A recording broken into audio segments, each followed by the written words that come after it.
A night that changed everything. The clock on Maya Chen's studio wall showed 2:47 a.m. Her eyes burned from staring at the canvas for the past 6 hours.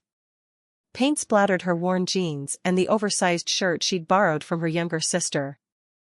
The apartment above her art studio was quiet except for the distant sound of traffic and the occasional siren. Maya stepped back from her painting, a portrait commission that would barely cover this month's rent.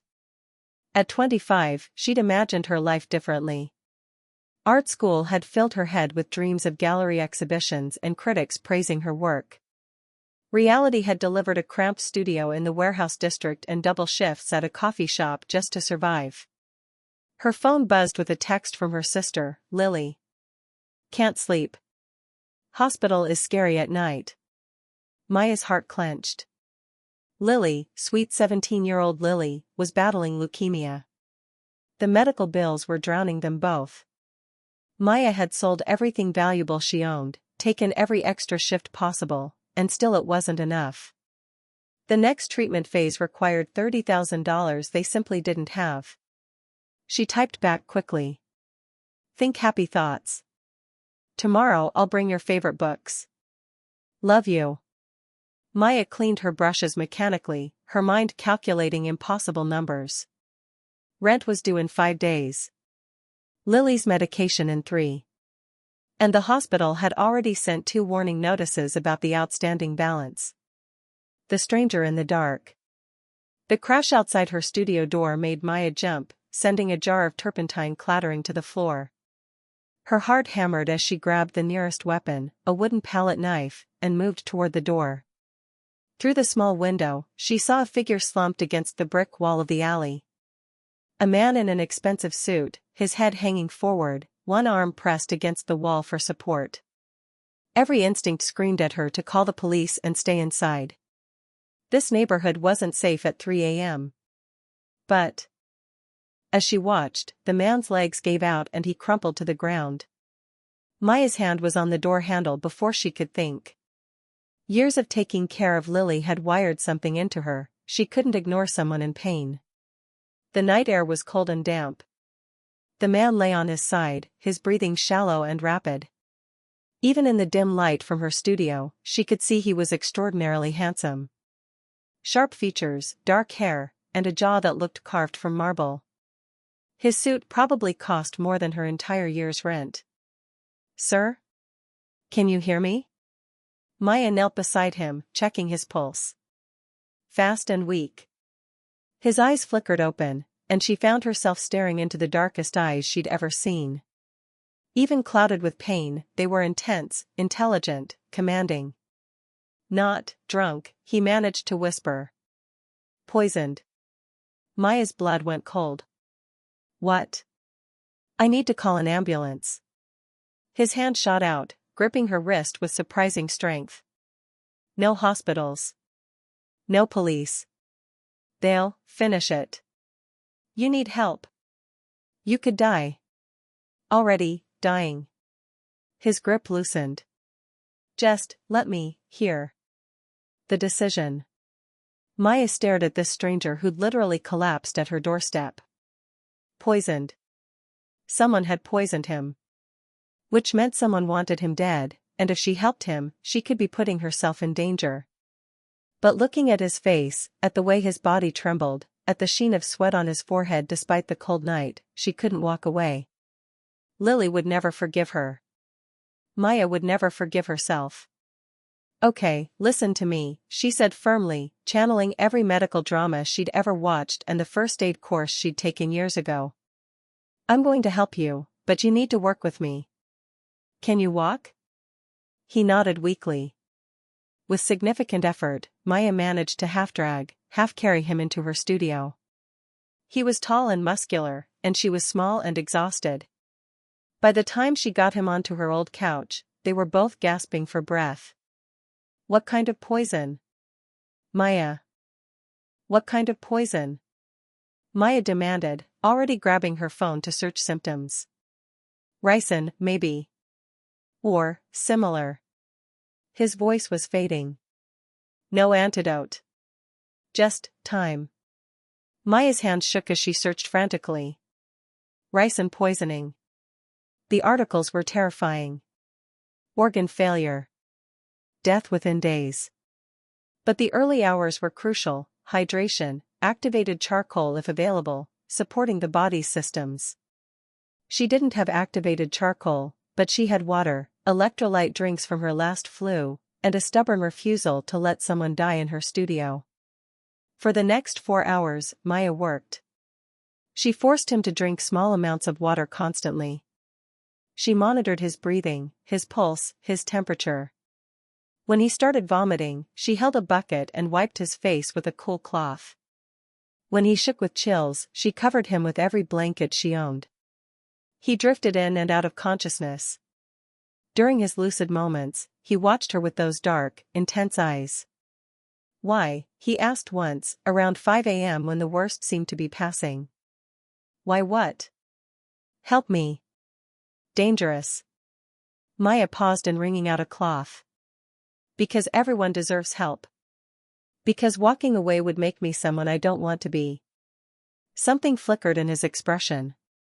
Surprise, maybe. Or respect. What's your name? She asked. Alexander. He swallowed hard. Alexander Knight. The name meant nothing to her. She'd never been one to follow business news or celebrity gossip. The morning after. Maya must have fallen asleep in the chair beside the couch because she woke to sunlight streaming through the studio windows and an empty couch. She bolted upright, her heart racing. The blankets were folded neatly. The bucket was cleaned and placed by the sink. And on her workbench, next to her unfinished portrait, sat a small black card and a handwritten note. The note read, "You gave me something rare, kindness without agenda. I won't forget it. AK." The black card was sleek, metallic, with no name or logo. Just a phone number embossed in silver. Maya turned it over in her hands, confusion and exhaustion making her thoughts fuzzy. Who was Alexander Knight? Why had someone poisoned him? And why did he disappear without even a proper thank you? She Googled his name on her phone, and her coffee cup nearly slipped from her fingers. Alexander Knight. CEO of Knight Industries. Billionaire. One of the youngest and most ruthless business leaders in the country. The articles showed him in sharp suits at corporate events, his face cold and distant. Nothing like the vulnerable man who'd been dying on her couch hours ago.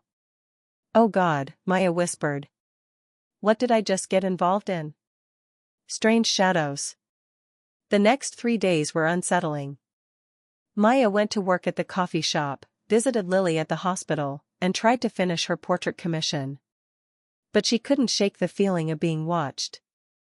On Tuesday, she noticed a black car parked across from the coffee shop. The same car she'd seen near her studio the night before. On Wednesday, a man in a dark suit was reading a newspaper at a table near the hospital entrance when she arrived. He was gone when she left, but she saw him again at the grocery store that evening. By Thursday, Maya was exhausted from anxiety.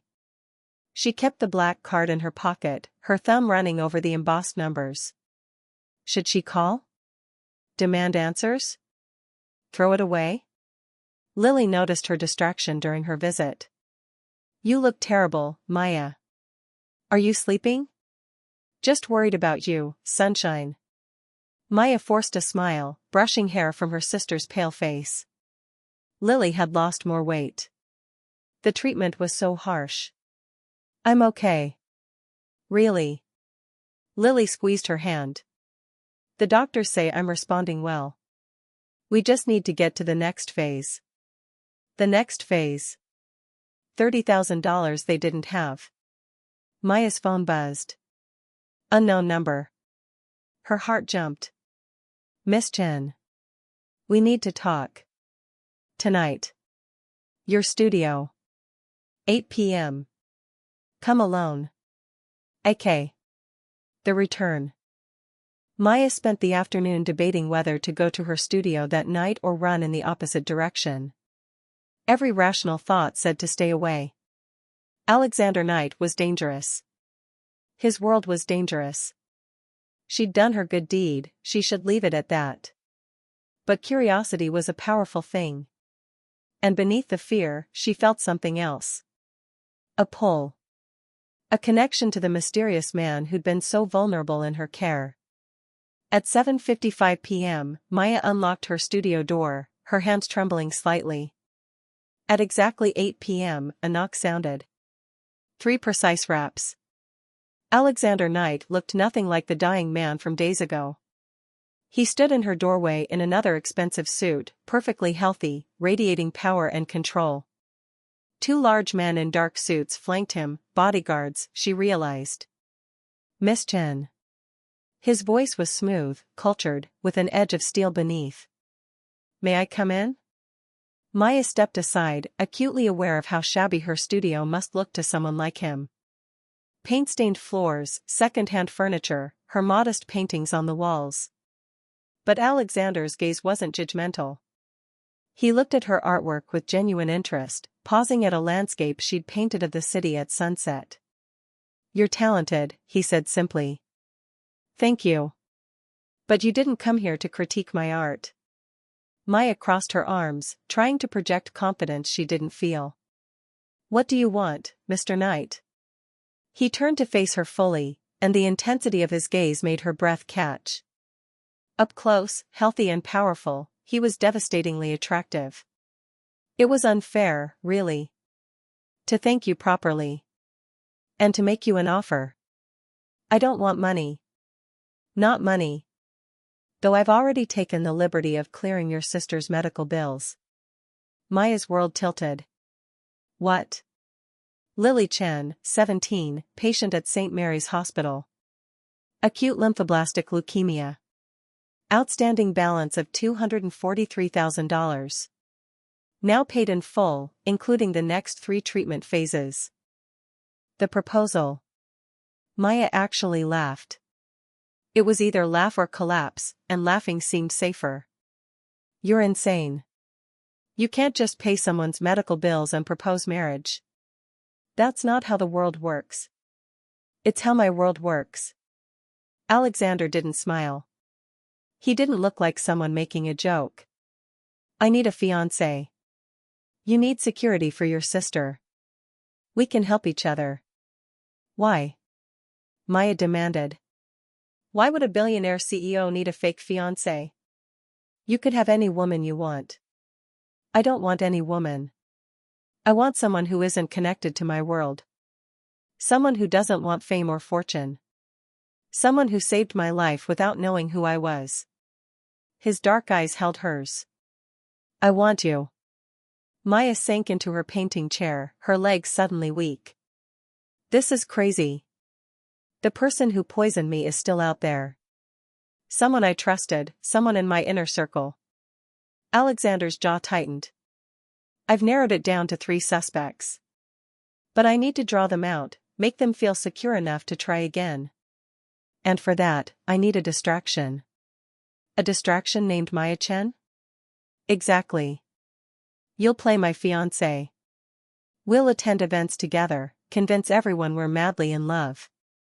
Meanwhile, my security team tracks the real criminal. He paused. 6 months. That's all I need. Then you walk away with enough money to ensure Lily gets the best care possible for life. And if I say no? Something dangerous flickered in his eyes. The medical bills are already paid. I won't take that back. But Miss Chen, Maya, someone tried to kill me. They'll try again. And next time, they might target anyone I've shown interest in. Anyone who saved me. The implied threat hung in the air. Maya's hands clenched into fists. You're saying I'm in danger either way. I'm saying you're already involved. But with me, you're protected. My team will watch you, watch Lily, keep you both safe. And when this is over, you'll have financial security for life. Maya wanted to throw him out. Wanted to tell him to take his money and his dangerous world and leave her alone. But she thought of Lily, pale and weak in that hospital bed. Thought of the medical bills that would keep coming, treatment after treatment, year after year. What exactly would I have to do? She heard herself ask. Entering his world. The next morning, Maya's studio door opened to reveal a woman who looked like she'd stepped out of a fashion magazine. Perfectly tailored suit, sleek black hair in a precise bun, carrying a leather portfolio. Miss Chen? I'm Victoria, Mr. Knight's personal assistant. We have a great deal to accomplish today. By accomplish, Victoria meant completely transforming Maya's life. The first stop was a luxury boutique where clothes cost more than Maya's annual rent. Victoria selected outfit after outfit while Maya stood numbly in designer underwear, feeling like a doll being dressed. Mr. Knight's fiancé must look the part, Victoria explained, her tone professional but not unkind. These aren't costumes. They're armor. You'll be entering a world of sharks who will look for any weakness. The second stop was a salon. Maya's simple long hair was trimmed, styled, given subtle highlights that caught the light. Her nails were manicured, her eyebrows shaped. When she looked in the mirror, she barely recognized herself. Better, Victoria said with approval. Now, let's discuss your backstory. Over lunch at a restaurant where the menu had no prices, Victoria coached her. You met Alexander at a charity art auction 3 months ago. You were displaying your work. He bought one of your paintings and asked you to dinner. The relationship developed naturally. You didn't know who he was at first. That's actually close to the truth, Maya said quietly. The best lies always are. Victoria's sharp eyes studied her. Can I ask you something personal? I feel like you're going to anyway. Why did you say yes? It can't just be the money. Maya thought about that. My sister is everything to me. I'd do anything to keep her safe, to give her a chance at life. Mr. Knight is offering both protection and security. How could I say no? Victoria's expression softened slightly. He chose well. You have integrity. That's rare in our world. What's his story? Maya asked.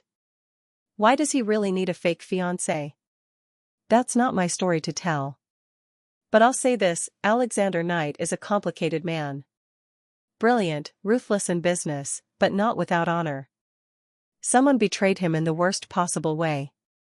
He doesn't forgive betrayal. The first event. That evening, Maya stood in front of her mirror wearing a midnight blue dress that probably cost as much as a car. Diamond earrings, borrowed from Knight Industries' jewelry collection, sparkled at her ears. She looked like someone else entirely. A knock on her door. Maya's heart jumped. Alexander stood in the hallway in a perfectly fitted tuxedo. For a moment, they just stared at each other. You look beautiful, he said finally, and something in his voice made it sound like he actually meant it. You clean up nicely yourself. Maya tried to keep her tone light, ignore the flutter in her stomach. For someone who was dying on my couch 4 days ago. A hint of a smile touched his lips. I'm resilient. Shall we? The event was a charity gala at the city's most exclusive hotel. Maya had never been anywhere so lavish. Crystal chandeliers, champagne flowing freely, people dripping in jewels and designer clothes. Alexander's hand rested on the small of her back, guiding her through the crowd. She felt the weight of curious stares, heard the whisper. Who is she? Alexander Knight never brings dates to these things. She's pretty, but where did she come from? Ignore them, Alexander murmured in her ear. Focus on me. He introduced her to a dizzying array of people. CEOs, politicians, celebrities. Maya smiled and shook hands, trying to remember the backstory Victoria had drilled into her. Then they reached a group of 3 men, and Maya felt Alexander tense beside her. Alexander. Good to see you looking so well. The speaker was in his 50s, with silver hair and cold gray eyes. We heard you were unwell last week. Just a stomach bug, Marcus. Nothing serious. Alexander's tone was casual, but his hand tightened slightly on Maya's back. Let me introduce my fiancée, Maya Chen. The reaction was immediate. Shock rippled through the group. Fiancé? The second man, younger with blonde hair, looked between them with undisguised suspicion. That's rather sudden, isn't it? When you know, you know. Alexander pulled Maya closer, and she realized he was playing his part perfectly. Maya, these are my business partners. Marcus Webb, James Hartley, and Robert Chen. Maya froze at the last name. Chen? Robert was in his 40s, with features that suggested shared ancestry. He studied her with sharp intelligence. Any relation to Chen Industries? No. Common name. Maya forced herself to smile, but her mind was racing. These were the suspects. One of these three men had tried to kill Alexander. The dance. Later, Alexander led her onto the dance floor. His hand settled on her waist, and they moved together to the soft music. You did well, he said quietly, his mouth near her ear. Natural performer. I felt like I was going to throw up the entire time. Maya admitted. Those men, one of them poisoned you? Yes. Now they think I'm distracted by love, off my guard. They'll get comfortable. Make a mistake. His dark eyes met hers. Stay close to me tonight. And every night from now on. Trust no one except Victoria and my head of security, James. Different James from the blonde man? Very different. A muscle ticked in his jaw. James Hartley was my college roommate. I trusted him with everything. If it's him. Maya heard the pain beneath the anger. And if it's Robert Chen? He joined the company 5 years ago. Brilliant strategist, helped us expand into Asian markets. I mentored him personally. Marcus? My godfather. He was my father's best friend. Alexander's expression went cold. Whichever one it is, they'll pay. The music shifted to something slower, more intimate. Maya found herself pressed closer to Alexander, acutely aware of his warmth, his strength, the way his hands splayed possessively across her back. This feels too real, she whispered. Maybe that's what makes it believable. His voice was low, dangerous. Or maybe it's not as fake as you think. Before Maya could respond, a woman's voice cut through the moment. Alexander, darling. Is it true? They turned to find a stunning woman in a red dress, her expression a mixture of anger and disbelief. Sophia. Alexander's tone went arctic. What a surprise. Surprise? I'm your ex-girlfriend and you're suddenly engaged to her? Sophia's eyes raked over Maya with open disdain. What game are you playing? No game. Maya and I are in love. Alexander pulled Maya even closer, his body language clearly protective. I'd appreciate you respecting that. Love? You don't believe in love, Alexander. You believe in revenge. Sophia's smile was sharp as a blade. Everyone knows what happened to your family. What you've spent years planning. Is this poor girl just another pawn? Maya felt Alexander go rigid. Whatever Sophia was referring to clearly hit a nerve. That's enough. His voice was deadly quiet.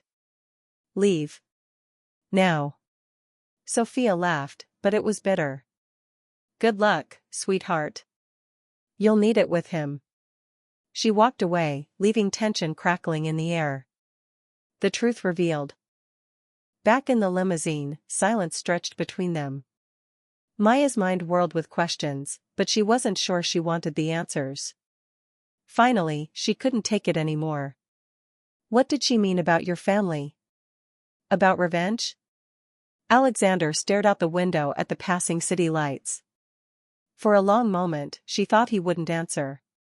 My father built Knight Industries from nothing, he said finally, his voice hollow. He was brilliant, generous, trusted the wrong people. 10 years ago, there was a hostile takeover attempt. My father discovered that one of his partners was selling company secrets, embezzling millions. Before he could expose them, there was an accident. Maya's breath caught. An accident? My parents died in a car crash. Brake failure. The investigation ruled it mechanical error. His hands clenched into fists. But my father had just serviced that car. He was meticulous about maintenance. And the partner who'd been stealing? He disappeared with $50 million, never to be seen again. Oh God, Alexander. I was 22. Overnight, I inherited a company in chaos and enemies everywhere. I've spent the last 8 years rebuilding Knight Industries, making it stronger, finding everyone involved in the conspiracy. He turned to look at her, and his eyes were full of dark fire. I'm close, Maya. So close to having all the pieces. And someone knows it. Someone tried to poison me before I could finish what I started. So this isn't just about business betrayal. This is about your parents. Everything I've done for the past 8 years has been about my parents. About justice. His jaw tightened. Or revenge. Maybe they're the same thing. The vulnerability in his voice, the pain beneath the cold exterior, it touched something in Maya's heart. She reached out, placing her hand over his clenched fist.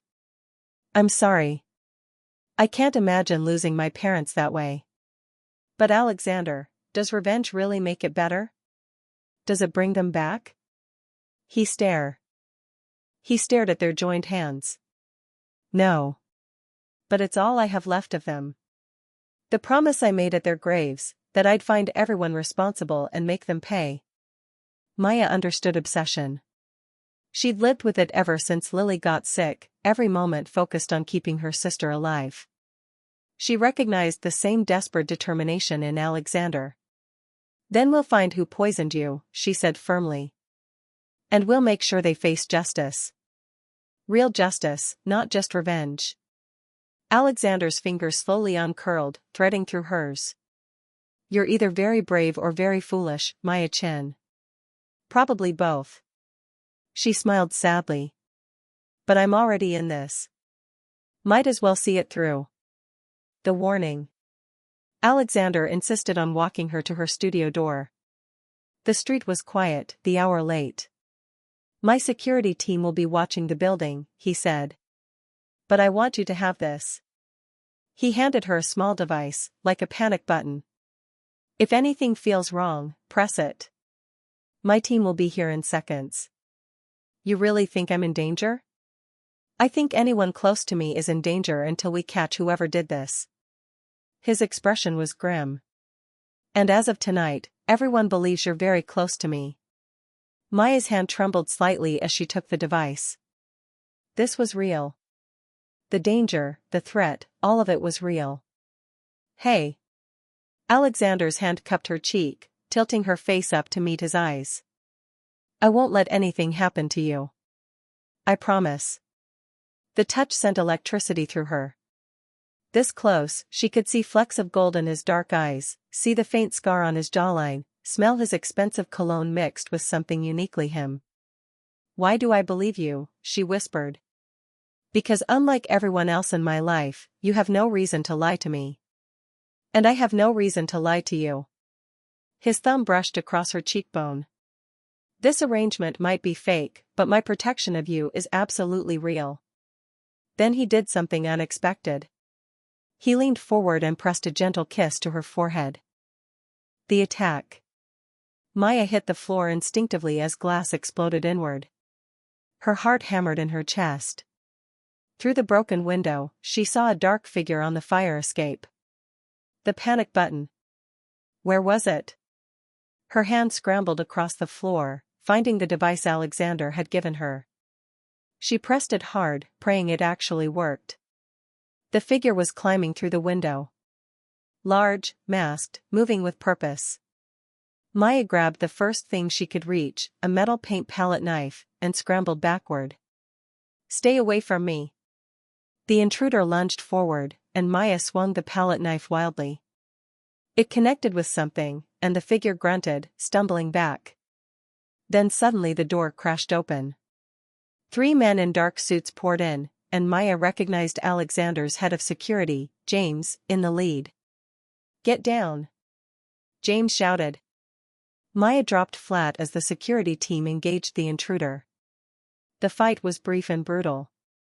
Within seconds, the masked figure was pinned to the ground, cursing viciously. James pulled off the mask and Maya gasped. It was a woman, maybe 30, with cold eyes and a calculating expression. "Professional," James said grimly into his phone. "Yes, sir." "She's unharmed. We'll bring the target in." Minutes later, Alexander burst through the door, his tuxedo jacket gone, his shirt partially unbuttoned like he'd been tearing at it in his rush to get there. His eyes found Maya huddled on the floor, and raw emotion crossed his face. "Maya." He crossed to her in 3 strides, pulling her up and into his arms. "Are you hurt?" "I'm okay. Scared, but okay." She was shaking, she realized. Trembling like a leaf. Alexander held her tighter, one hand cradling the back of her head, the other wrapped around her waist. "I'm sorry. I'm so sorry.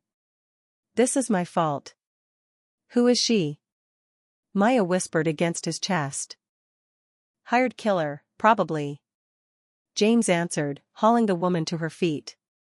"But she'll tell us who sent her." "They always do." The woman spat at him. "I don't know who hired me. Anonymous contact, cryptocurrency payment. That's how these jobs work." "Then tell us about the job," Alexander said, his voice deadly calm. "What were your orders?" The woman's eyes flicked to Maya. "Scare her. Make her run. You've made someone very nervous, bringing a civilian into your world, Mr. Knight." "Is that all? Just scare her?" A pause.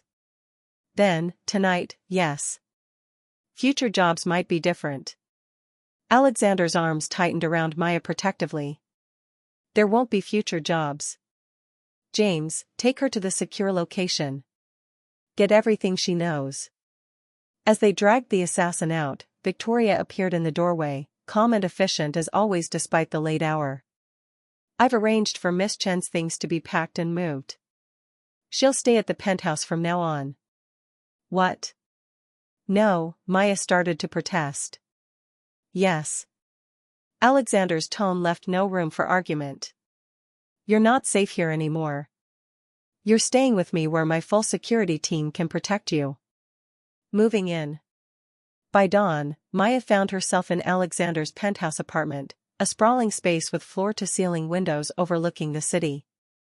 Her few possessions looked pathetically small in the enormous guest bedroom. "I've taken the liberty of stocking the closet with your size," Victoria said, opening doors to reveal more designer clothes than Maya had ever seen in one place. "And I've arranged for art supplies to be delivered. Mr. Knight thought you'd want to continue your work." Maya sank onto the massive bed. "This is insane. A day ago I was living in a studio apartment, and now I'm in a penthouse with an assassin after me. Welcome to Alexander Knight's world." Victoria's expression was sympathetic. "I know it's overwhelming. But you're safe here. This building has the best security in the city."